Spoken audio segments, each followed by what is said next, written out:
And we're off.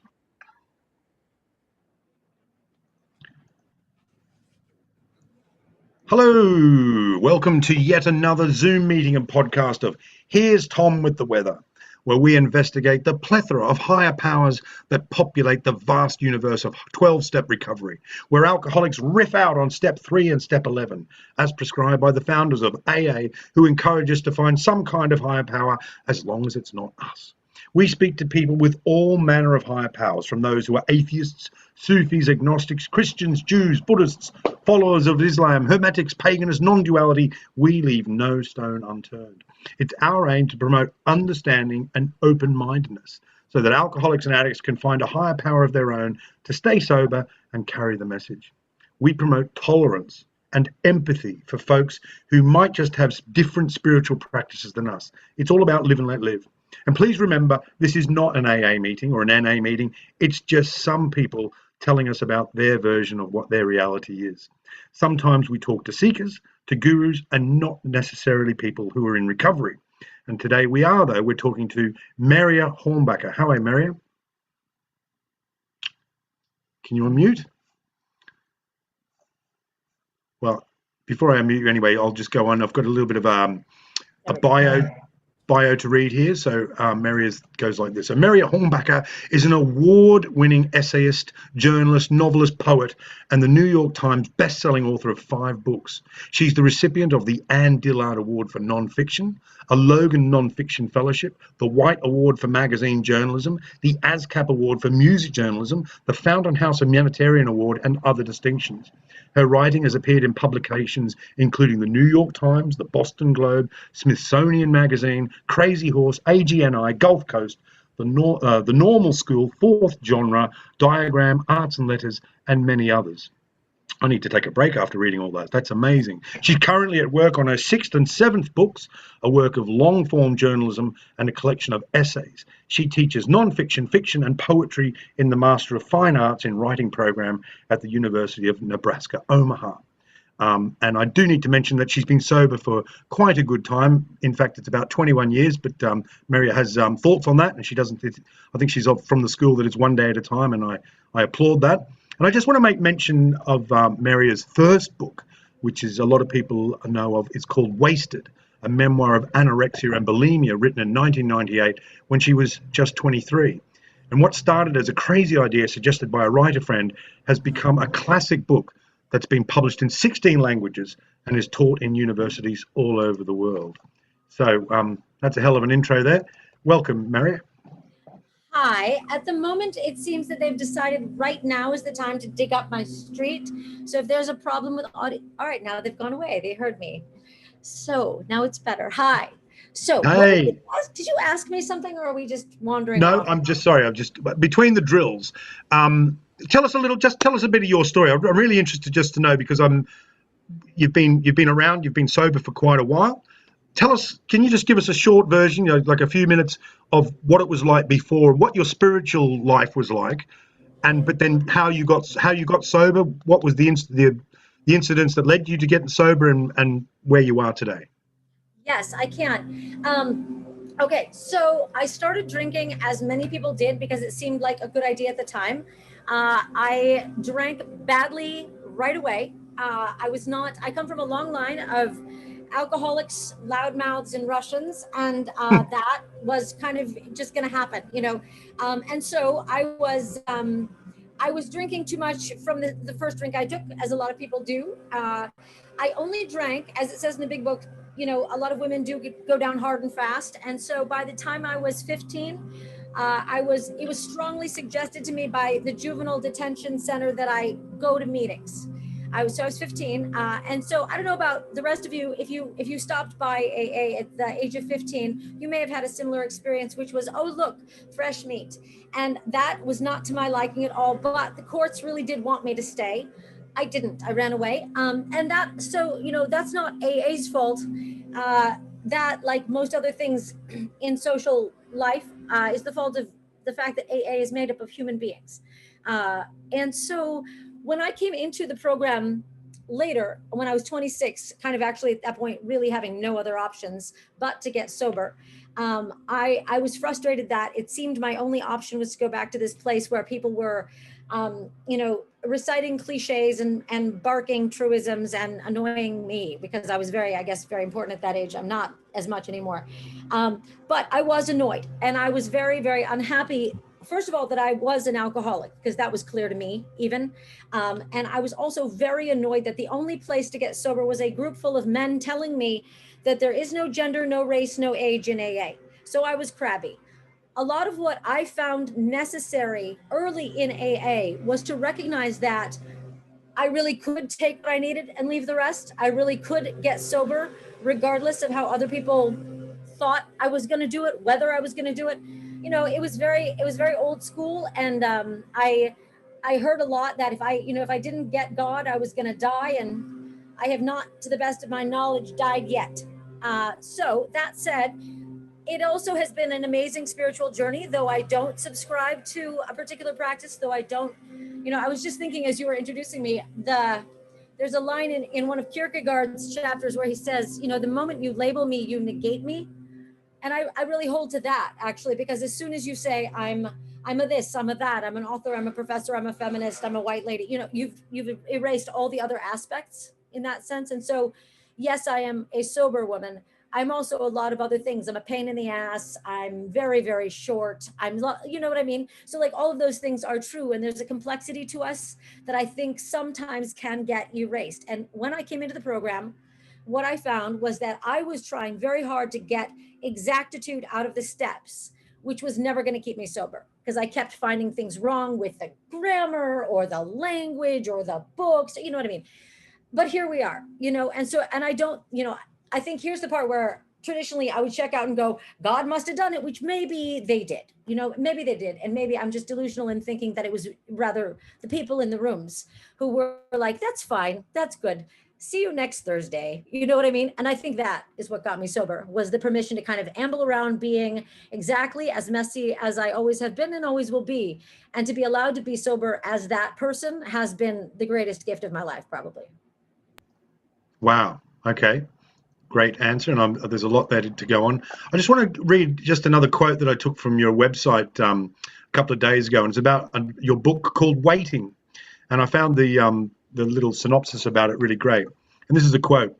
In Waiting, Marya uses the story of her own journey, beginning with her recovery from alcoholism, to offer a fresh approach to cultivating a spiritual life.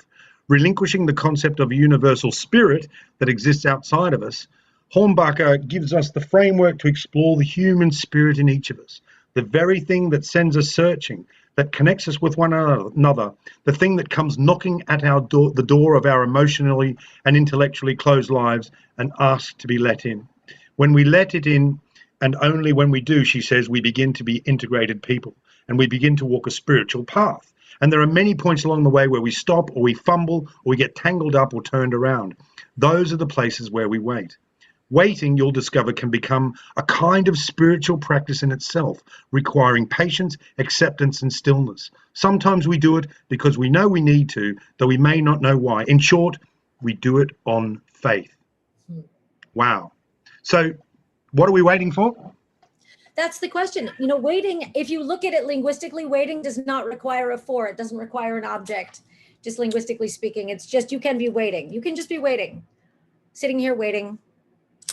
It makes everyone very uncomfortable when I stop in the middle of Zoom talks, but sometimes I do it because I'm like, let's just sit here for a split second, and everyone loses their mind. They're like, oh my God, no entertainment for a split second. And that said, waiting is a practice to me.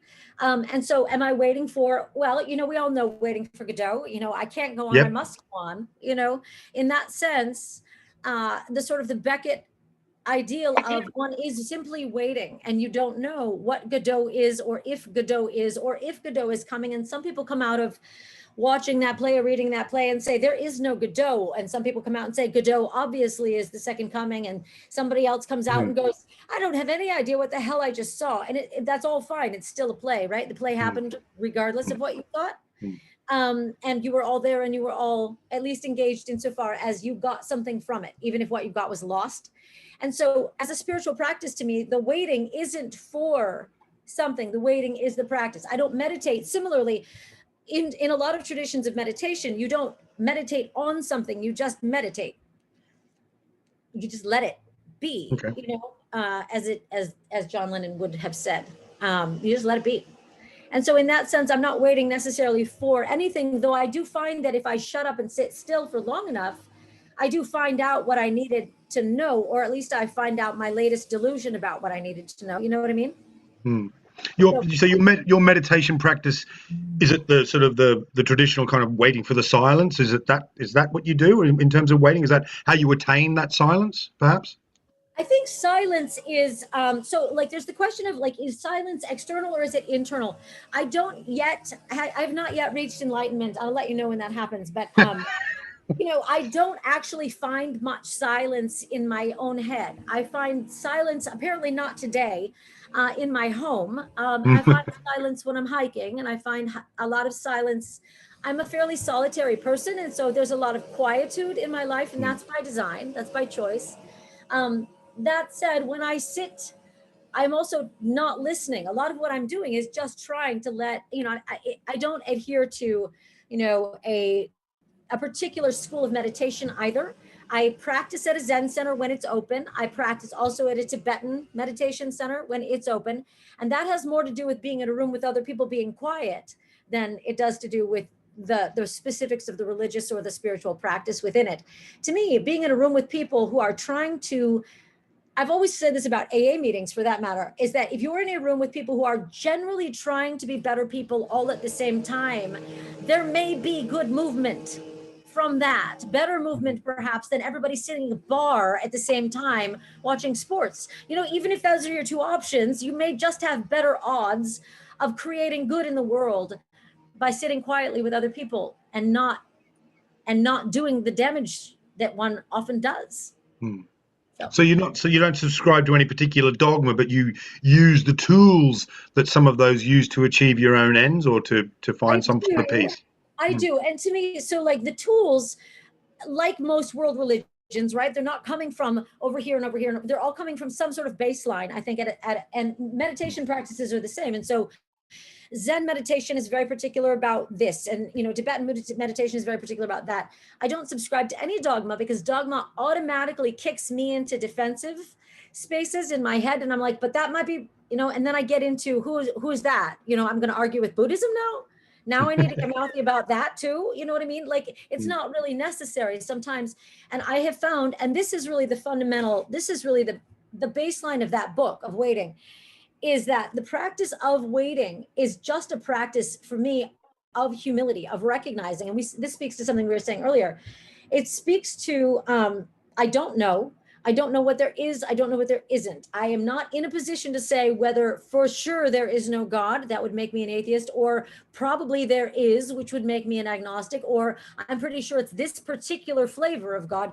I'm not any of those people because I am absolutely not in a position to know. When I wake up in the day, I don't even know if I'm going to make it across the street. What if I get hit by a bus? And I might, and that's fine too. I'm not hoping for it, but like I don't know almost anything. And I'm okay with that. But since I have been steeped in a culture and also for myself in a family and then in a career that is so demanding of certainty, I find that to be largely egotistical. And I know I get into my ego when I get into this is what I know. I know this to be true. And then we get into the whole my truth, your truth, which is just arbitrary. That's fascinating, actually. So what and this is getting onto a conversation again that we had previously, so I don't want to jump the gun too much, but what do we know then in terms of as human beings? Let's go into the consciousness thing. And I know that you've delved a lot into neuroscience. What do we actually know? What is and to you, what is consciousness? What is that about? Well, there's what we know, which would be certainty, and then there's consciousness, which is simply perceptual sort of experience, perceptual phenomena. And so like at this moment, what do I know? Well, what I believe is that we are all sitting here having a conversation, but actually you can come at that from, some of you are in Ireland, some of you in Scotland. Given a map, I don't know even where those are. Like I can't find another state from where I am. I'm so geographically impaired. You know what I mean? Like, what do I know right now?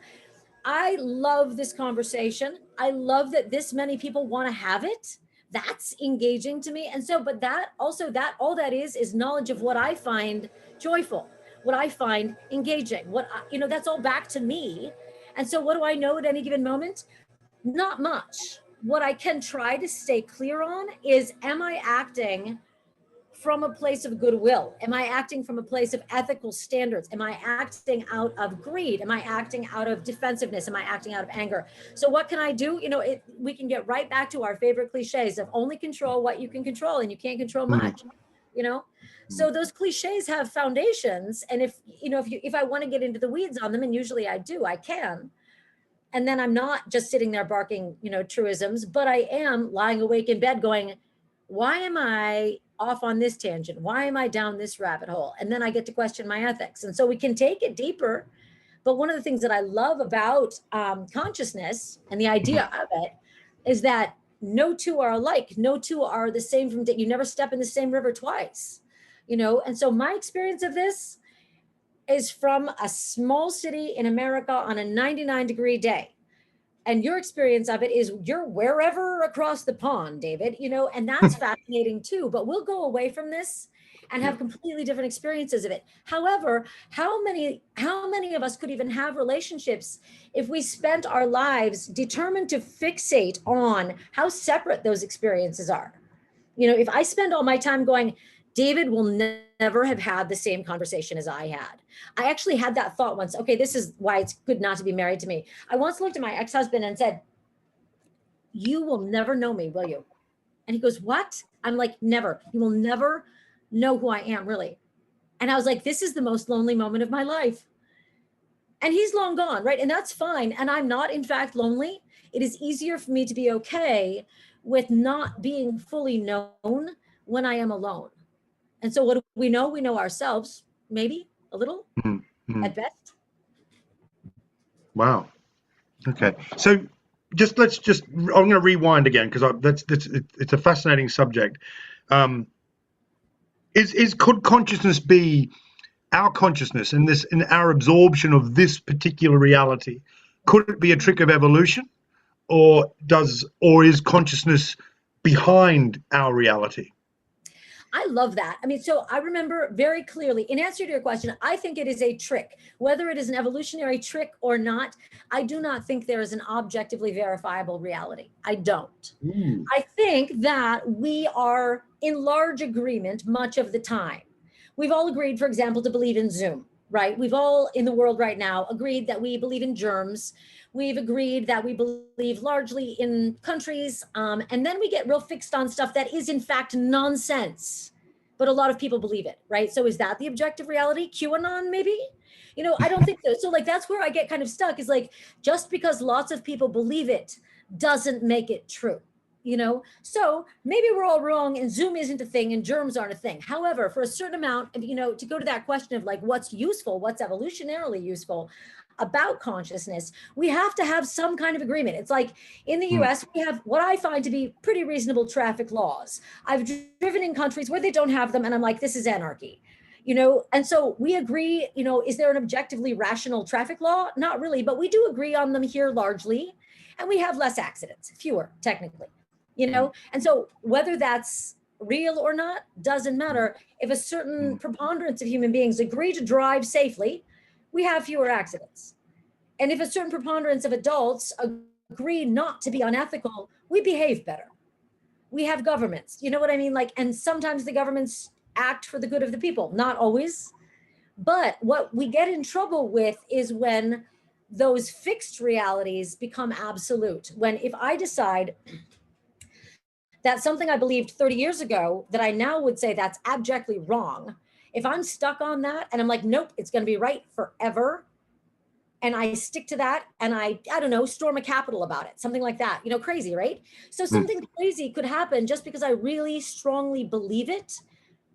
That isn't useful. That isn't evolutionarily sound.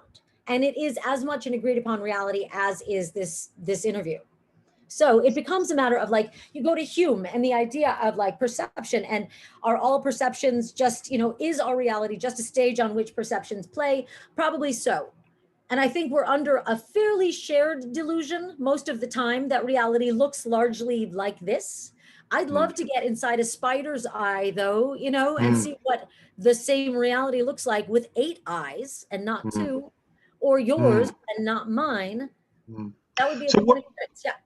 So what's the evolutionary fitness reason for us to have this particular reality? What's hiding there that would not enable us to survive? I think it would be too complex. I think humans are pretty dumb. And so whether it's dumb or simply simple, I'm not a good multitasker. In fact, I can think in lots of directions at once, but if like right now you're like, where are your keys? I'd be like, that has nothing to do with anything. Nothing. I can't find my keys right now.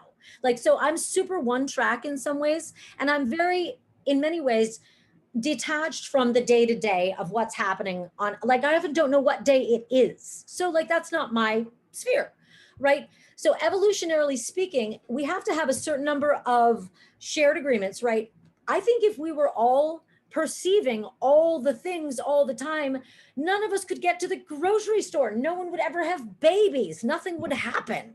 You know what I mean? Like we have to dumb it down pretty considerably to get anything done. Like I have a very orderly life, so I know what day it is. Like that's the speed I'm operating at. It's not advanced, And I think humans in that same way, if we all had 8 eyes and we're seeing everything from a prismatic perspective, nothing would happen that I think actually fundamentally as social creatures need to happen, like our social world.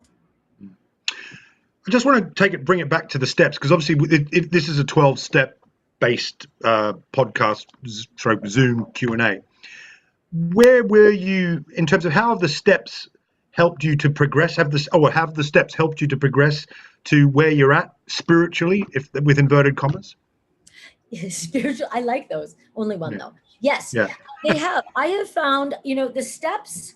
I remember actually the first time I saw the steps, I was in a meeting room in San Francisco. I don't remember how I got there. I don't know how I got home. But in any case, I was sitting there staring at this like thing on the wall with the steps and going, that makes no sense. None of that makes sense. Those aren't even sentences. And I'm like miserable about that. So I was continued to drink. And I don't think it was because I disagreed with the bad sentences on the wall. I think it was because I was so sloshed all the time at that time that I'm like, this what is all that, and so nuance totally lost on the waterlogged brain, right? On the scotch logged brain. And so now the steps, I feel like I'm on the other side of that, where the steps were the language of them, the order of them, all of that was very key to me for a long time. But I will tell you, the first step was not the first one I did. That was, this, you have to do this one perfectly, whatever. Every truism is made to be told to fuck off. So like, see what I mean? So, but what I mean about that is that I had gone through treatment in 2 28-day loops consecutively, because the first time I went through, at the end of it, I go down to, your happy little counselor's office and I go, I'm going off into the world now. And she goes, no, you're not. You're going back upstairs. You didn't get any of it. I'm like, I've been sitting here for 28 days checking boxes. She's like, you've been sitting here staring out the window writing poems in your head, lady. So I got to go through again. So I spun dry for whatever that adds up to, 50, whatever. Math is not my thing. So after my 2 loops through, they basically slapped a sponsor on me and sent me away. And this sponsor, who I don't know, was 7 or 9, was very young. And she, whatever else she was cheerful. And she said to me, I think you don't really understand the idea of powerlessness. And I was like, I don't have any idea what you're talking about. She goes, what if we start with 10? What if you just keep your side of the street clean for today? And I was like, I can actually do that. Like, I can't necessarily not drink till Thursday, but I can keep my side of the street pretty clean today. And she's like, yes, let's do. And so this poor girl, I feel bad for her. But anyway, so I started with 10. And that may and probably does inform even now, if I can get through my day without actively, intentionally, knowingly, or even kind of accidentally messing up someone else's side of the street, I will do that. If I can do it, I will do it. And that's almost more important to me at this time than wondering whether or not I'm going to pick up a bottle, because the likelihood is very low at this point that I'm going to pick up a bottle. Am I going to be a jerk? That is much more common than me drinking these days. So it remains the most important step to me And it's not a maintenance step. To me, that's a growth step. To me, 10 of, continuing to take personal inventory, and when I'm wrong, promptly admit it. That again goes back to humility. It again goes back to, we're living in a super messy world. We're stepping on each other's toes all the time. Can't we just keep our own side of the street a little tidier? That really means a lot to me. So that one has been the biggest piece. The steps that really threw me probably were 2 and 3, with the idea of turn my will and my life over to who now? And, what was the, that was a troubling one for me. And that actually is why I wound up writing Waiting, which was to say what you turn it over to whom, what you're waiting for isn't necessarily the point. The point is simply recognizing, as it says in the, in the good old big book, the point is to grow along spiritual lines. The point is not perfection. The point is just to grow along spiritual lines. And I can do that without turning it over to anyone in particular. Okay. Thank you. So I'm just going to do a little bit of a plug for Marya's website there. It's in the chat. You can have a look check out all her books and see all the stuff. She's obviously, as you heard at the beginning, she's very busy and there's a lot going on. So her website's there. It's maryahornbacher.com. And also just to say that we do this Zoom. It's a free Zoom, and it always will be free Zoom. But if you want to donate a few bucks, quid, and shekels to us, we've got a PayPal address that's in the chat. And just to say, check out our Facebook page every week. Here's Tom with the weather, and you can see all the fantastic guests that we have. And we're going to be keeping on going every week, same time, same channel. Now, you mentioned there, Marya. And I was just going to say also, if you've got any questions, put them in the chat now and we'll field them. Send them to myself or Mike Stacey or Joe C. And Joe C will be coming up with a question. I'm sure he's got a load of good questions to ask here. But I just wanted to, you mentioned about the big book, and it's something that we've had a debate with on this podcast several times about the big book. Is it outdated? Do you find the language sexist? And do you think it needs to be rewritten? So is, the Magna Carta. Okay. They're old.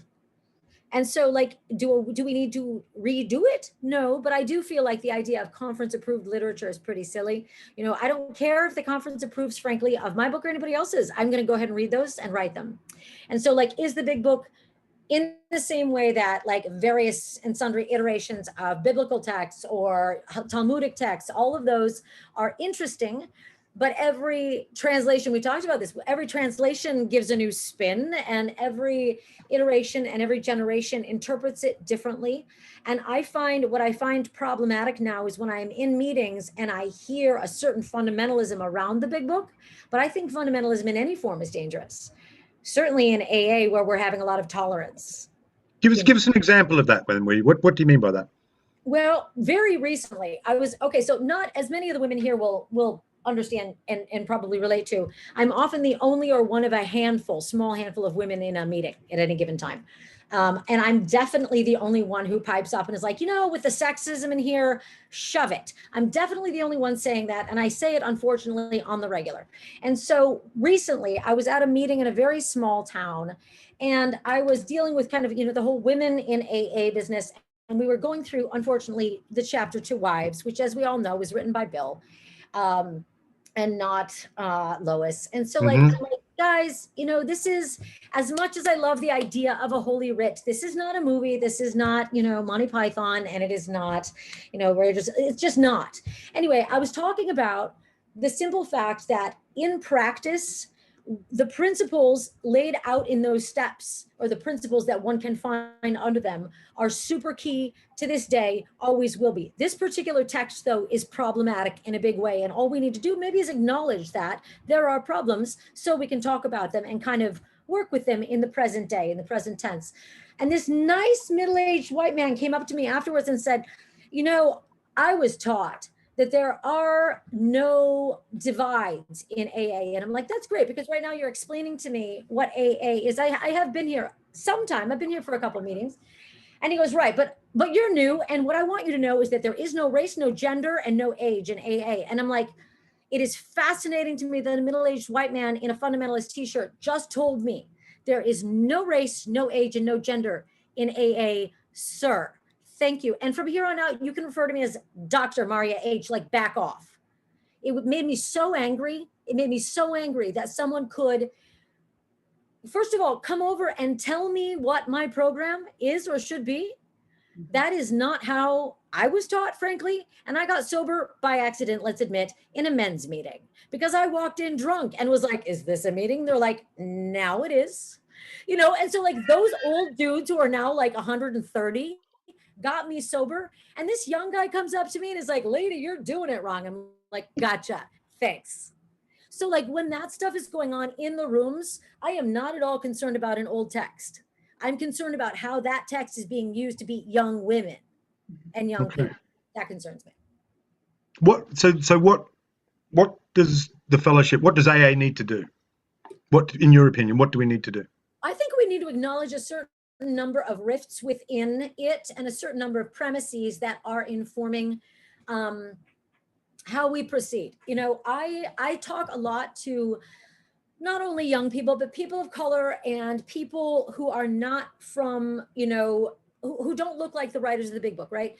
Don't identify with, which, okay, that's fine, that's great. But I have found it, and some days I'm like, I'm really tired of being the spokesperson for everybody. Just freaking let people get sober how they're going to get sober. Some days I get tired of that. But since nobody did it when I was there, and I did have to kind of put my head down and bullhorn my way through the first maybe 10 years of my sobriety, I want other people to come in and be like, okay, I don't like anybody here, but that lady is doing it the way she says she wants to. That's all I need to know. If someone can do it without capital G God, if someone can do it without apologizing, if somebody can do it without cliches, if somebody can do it without predation that's really rampant in the rooms, if we can do it without that stuff, let's do it. And so I think those things need to get discussed. And the idea of not only a holy writ in a text, but of a way it's done, a program, alcoholic, I think the idea of any of that homogenization needs to go. I think that needs to go. And that's what we need to do, is be willing to admit to the racism, the sexism, the homophobia, all of it. We need to admit it and just go, all right, what are we going to do differently? That's where the conversation starts to me. So do we need a truth and reconciliation of AA? Do we need a committee, a commission to get together and do that? Do we call it out when it happens? I think we need to call it out when it happens, at least as, without walking up to somebody afterwards and being like, sir, there is no rate. You know what I mean? Like, that's not obviously going to work. That just made me crabby. But I think working on within our own lives, within our own programs, perhaps start there. If I back up and look at my racism and bullshit, that would be a place to start before I go in and start ranting at other people about theirs. You know what I mean? Like, that's probably the place to start before we convene a committee and write a memo for other people on how their racism should be handled. Wow. Okay. Thanks very much. Now I'm going to hand it over to Joe C. Joe, go for it, mate. Hello, Marya. How are you? Good. How are you, Joe? I would love you to riff a little bit on In Waiting, month by month, chapter 12, December. You talk about spiritual action, which I suppose could be a lot of what David was asking about. How are you going to be in the world, right? And it's not spiritual awakening, and it's not spiritual wondering, and it's not having achieved anything. It's just being in the world in our incompleteness, in its imperfection, and just not making it about us and a scorecard with what the world owes us and all that sort of thing. Just that, like, I'm not a human being, I'm a human doing. So I love the word action. So can you just work off of that? Yeah, I think I love that. I love that. To me, that is almost that almost got shoved to the edge of that book. But to me, it really is, that gets to the core of what I'm trying to get at, which is that it is not a matter of what I believe. It is a matter of how I live. Like, what I believe in my private life is kind of like what I'm doing with my nights. It's kind of nobody else's business. What's everybody else's business is how I act out in the world, what I do, what I bring, and what I keep away. I have my damage that needs not to come with me into a classroom, into a meeting, you know what I mean? And so that spiritual action, so much of that is about emotional sobriety. So much of it is also about, like, on the days when I'm sitting there, doom scrolling or whatever one does, right? Whatever one's bad habit is, couldn't you just as easily be volunteering right then? And I know that sounds very cliched, but in fact, it is something I do. Like, I'm supposed to be, I'm supposed to be doing things in the world. I'm not supposed to be sitting here complaining about it. You know what I mean? And if I'm going to complain, I really do kind of need to put my money where my mouth is. And so I find, for example, like my action, a lot of my activism isn't really directly related to addiction. A lot of it's directly related to mental health and the fact that the mental health system in America is deeply screwed. And so I can rant about that. I can stamp my little boot. I can wave my fist, or I'm going to do what I'm going to do, which is teach writing classes at all the mental health centers lately that are underfunded. And they sure as hell can't afford to pay teachers to teach writing. But those classes are full of people with stories, and they want a place to go and tell their stories. And they are more reliable than any of my PhD candidates, I assure you. You know, they show up every week to do that work, to do their work. And if the rest of us could get nearly that accountable, I'd be really excited for us all, you know? So that's what I mean by spiritual action, is what does it look like in your life? What's it look like in my life? It doesn't look like walking around with a bullhorn. It looks like getting off my ass and doing something for somebody that isn't me. Thanks, Joe. Thanks very much. So when you were just talking before, today I was at a STEPS meeting and we looked at tradition 12, and I just want to go back to what you mentioned, that word predation there, and we talk about calling people out. And I know that it's happened over the COVID period in lockdown, where alleged predators in the fellowship have been called out, and their name has been circulated on WhatsApp around groups now, and we're trying to preserve anonymity. I just wanted to get your take on that, and how do we handle that, and how do we maintain the anonymity when these things are happening? I don't feel I am obliged to maintain the anonymity of an active predator. Okay. I mean, let's also note that in all of the paperwork and all of the memes about this talk, my last name is on there. And so my ability to maintain my own anonymity in this culture is limited to begin with, because I wrote books before I wrote books about sobriety. And so that gives us a question about other traditions. I mean, do I need the big book to be rewritten? No, but I do think some of our traditions bear questioning simply by virtue of the fact that we are in an internet culture and we cannot maintain anonymity at all costs. We can't. It's not realistic. That said, I don't feel, for me, that is important. I also do not feel beholden to maintain the anonymity of a predator who I know to be a predator. If it's somebody else saying, this guy icked me out, I'll call that guy myself. But if there is an active predator, and there are, it is not my responsibility to cover his ass any more than it is his responsibility to make sure my feelings aren't hurt or I'm not triggered. So let's be clear about whose responsibility is what. Like if I'm triggered in a meeting, I have this fancy dancy leave meeting button that I can avail myself of. You know what I mean? Nobody is required to keep me emotionally safe at all times. That's my job. But if this guy cannot mind his manners and keep his side of the street clean, I don't have to maintain his anonymity. I do not. Okay. Cancel culture is maybe another question. Like, I mean, the idea of like, who needs to go around ruining each other's reputation in a public sphere? That is another question. But within AA, the idea of protecting criminal or near criminal or at least invasive or aggressive behavior, that isn't under the AA principles. I don't find that protected. Okay. Thank you. Now, Virginia. Oh, just to say as well, let's have a few questions. If you've got a question in chat, please whack them in there, and we'll I'll convey them across to Marya. But Virginia, who's a frequent co-host here, would you like to come in? You've got a question? You have to unmute. There you go. Hi. Oh, I love what you're saying. Thank you. Thank you. Thank you. Thank you for speaking out and speaking loudly. Thank you. I have a question for you. Could you riff a little bit about altruism, one of the very foundational principles? Yes. And okay, so the lucky thing for me is I grew up with a father who, we didn't have a lot of money growing up. And my father was like, I'm giving away 10%.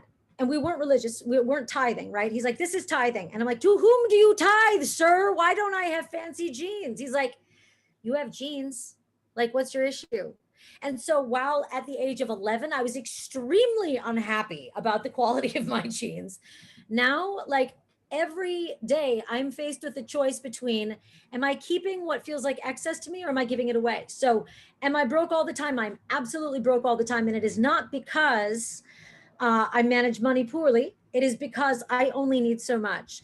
That isn't like I'm doing it better. It is, however, the principle that I try to live by within this program. I mean, it is. It doesn't mean everybody else has to do it. Doesn't mean everybody has to do it. For myself, and again, this comes from like, here are the principles within the program. How do I put them into practice in my own life? If my rent and heat and electric bills are paid, if I have cell phone and internet access, if I have enough to eat, do I need also to be spending $4 every afternoon on coffee? Maybe not. You know, that adds up quickly. It's not a big deal. Like, and so I get very tired of grand gestures of altruism. I don't have money for grand gestures of altruism. I do have money to give what I don't need. I do have time to give to people who don't have access in the way I have access. I mean, I've been steeped in books my whole life. The least I can do is show up and teach people who didn't get to finish 6th grade. You know what I mean? So that's, to me, what it looks like in my life. What it looks like in other people's kind of isn't my business. I'd love to see people do it because frankly, it brings me joy to do it. So can you also add to that, how should it look in, or how might it look in an AA sense? I think that might be where we get to like look at the principles a little bit. While I get no advertising, I am a person, I get that is one of our principles. The question I have, and this to me is about altruism. How do I keep a door open for the people least likely to believe they belong, least likely to believe they are welcome in these rooms? How do I be the person who says, I know everybody else is an asshole, just come in for a minute, just come in? Because a room did that for me. I walked into a room, didn't look like any of them. I'm a 16-year-old junkie with a hoodie on, and a group of old men were like, come on in, honey. You know, and if they can do that, I can do that for other people for sure. And so that's, to me, what altruism looks like is, I think we, the greater we probably, but for sure in the rooms, could do a better job keeping the door open and not telling other people, this is how it works. Even though there is a chapter called that, just one chapter. The rest of us have done it other ways. Thank you. Yeah. Thank you very much, Virginia. Now, Kirsten says, you're great. I read your book, Wasted as a Young Anorexic, long before I knew I was alcoholic and ended up in AA. It's amazing to hear her sharing now as a XX-year-old woman, 24 years sober and surviving anorexia. Thank you so much for this gift. So thank you very much. So that's very nice of you to say that. Thank you. It's very kind. 47. It's 47. not an actual number. 47. We don't have Okay. to pretend I'm not. It's That's fine. I just wasn't sure if I got it right or not. I've done that before. I've got it wrong. So now I wanted to talk. Just you touched before about mental illness, which is something that's very close to my own heart for various reasons. Now, you don't necessarily have to talk about your particular diagnosis or what you suffer from, but you do in your book. I think it's Sane. Your book called Sane, is you talk about how the 12 steps can help that special form of mental illness. It's like, because I've been in meetings before where people will come out and say that they are, say, for example, bipolar, and that makes them a special case. Is that the case? Is that what we're talking about here, that people with that sort of thing are a special kind of alcoholic? And if so, what is it that how do the steps help people with mental illness like that? I think, does it make us a special kind of alcoholic? I think we would all really enjoy all the reasons to think we're special under the sun. We probably don't really need any of them. So I don't particularly feel like an unusual or a special alcoholic ever. I mean, I'm really run of the mill. I was a drunk. Now I'm not an active drunk. You know what I mean? Like having a diagnosis, what my diagnosis now is bipolar in remission. I haven't actually had a serious episode of mania or depression in well over 15 years. Wow. And so to me, so I don't, the idea of diagnoses, for one thing, is not, what we believe about diagnoses, which is that they're precise and they mean something, does not actually correlate, again, to an objective reality. Diagnoses are entirely phenomenological. They depend on symptoms. So somebody might well say, well, you haven't had a bipolar episode in many years. You probably aren't bipolar anymore. And I'm like, okay, fine. I don't actually care.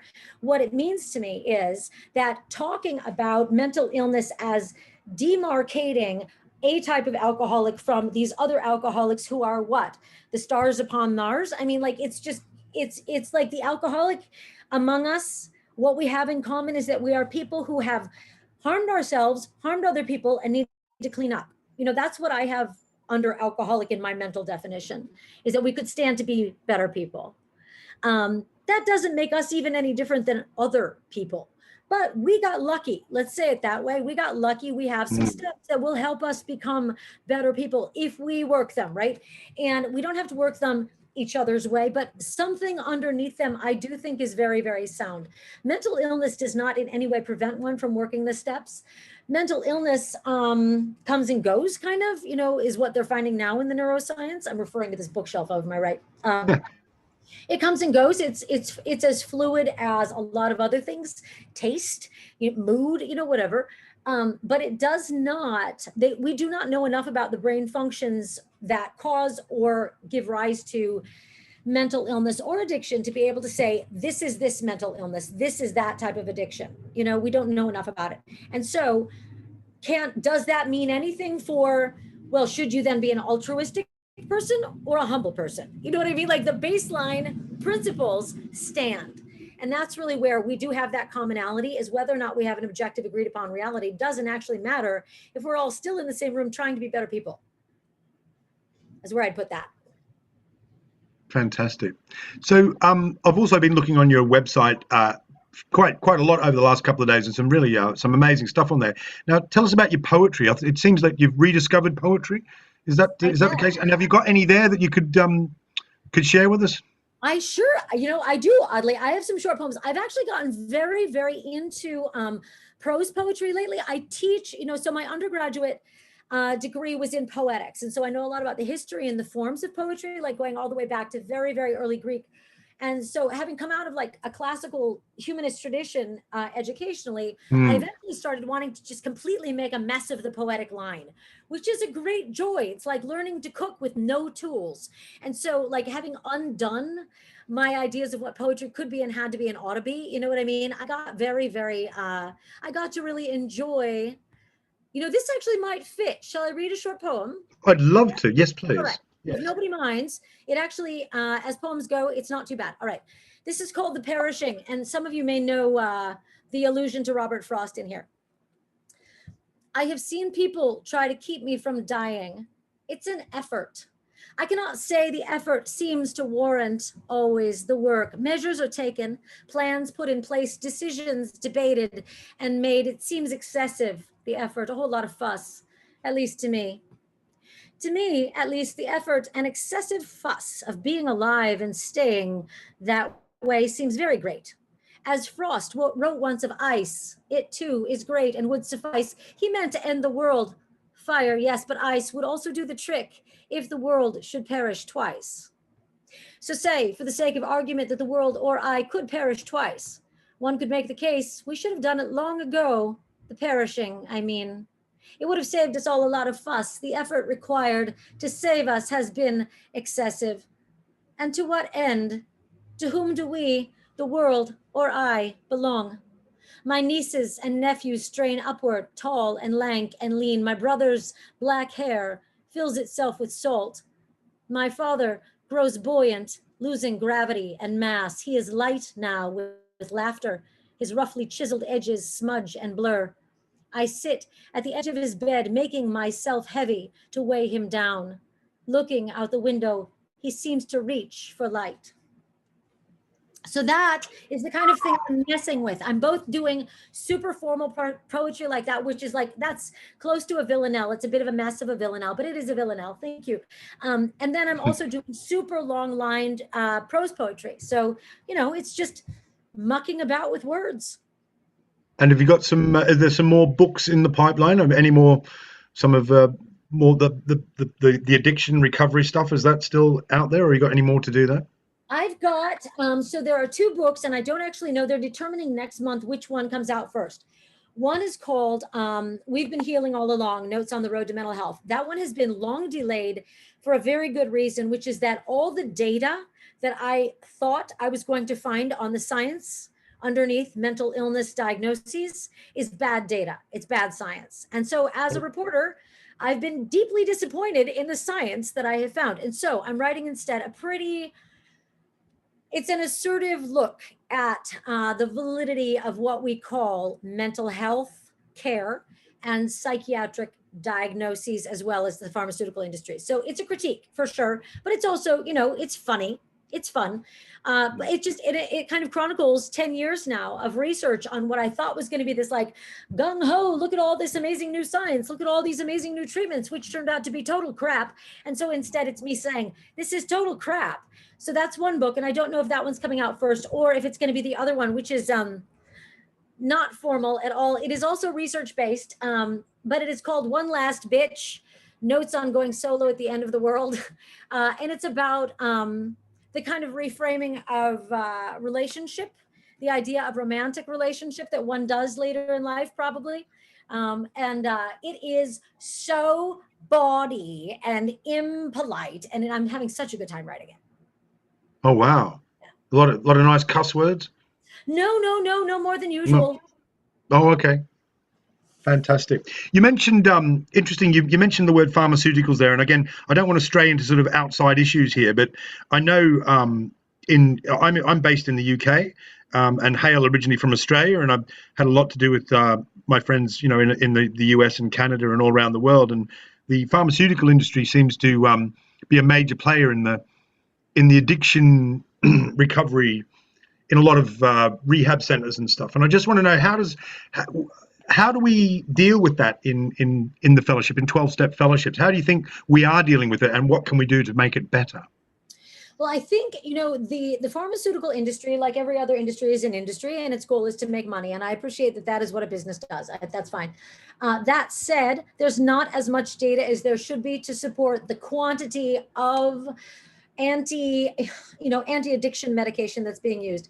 We don't have enough science on the influence of meds long-term, especially to use it in youth addiction. We don't have it.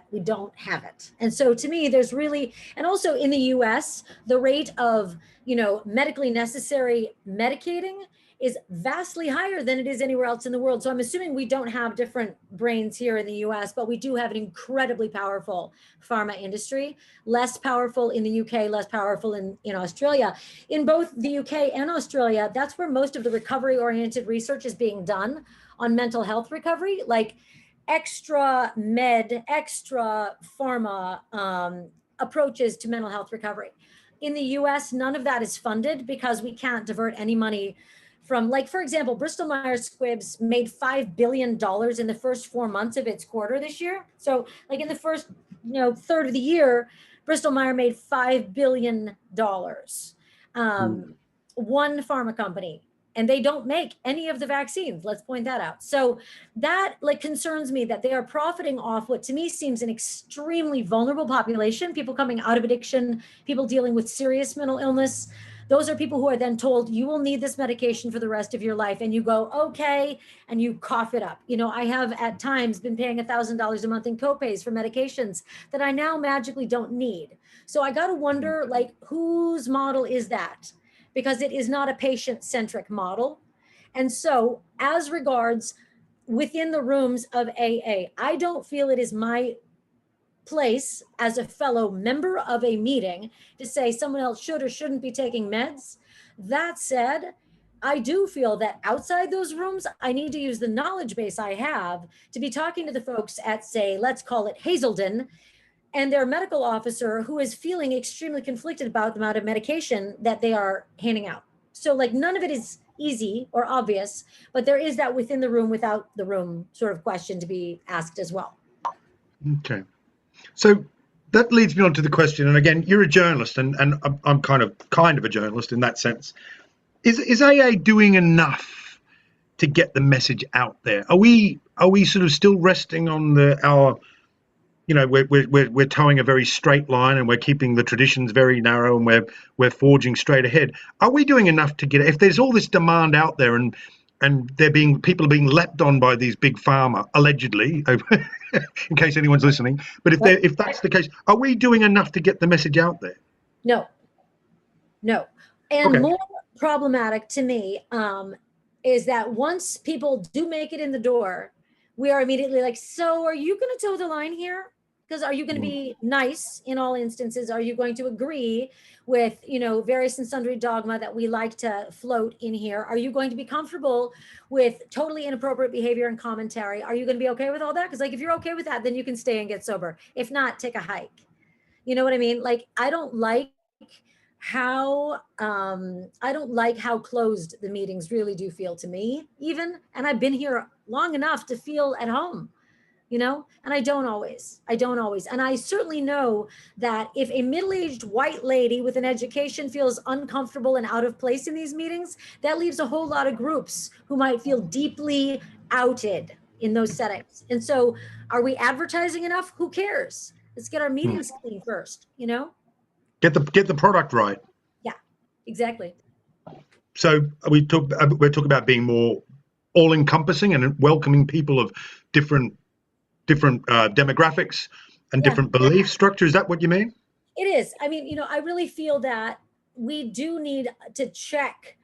We do need to check how well we think it works, because the reality is our outcomes are very bad.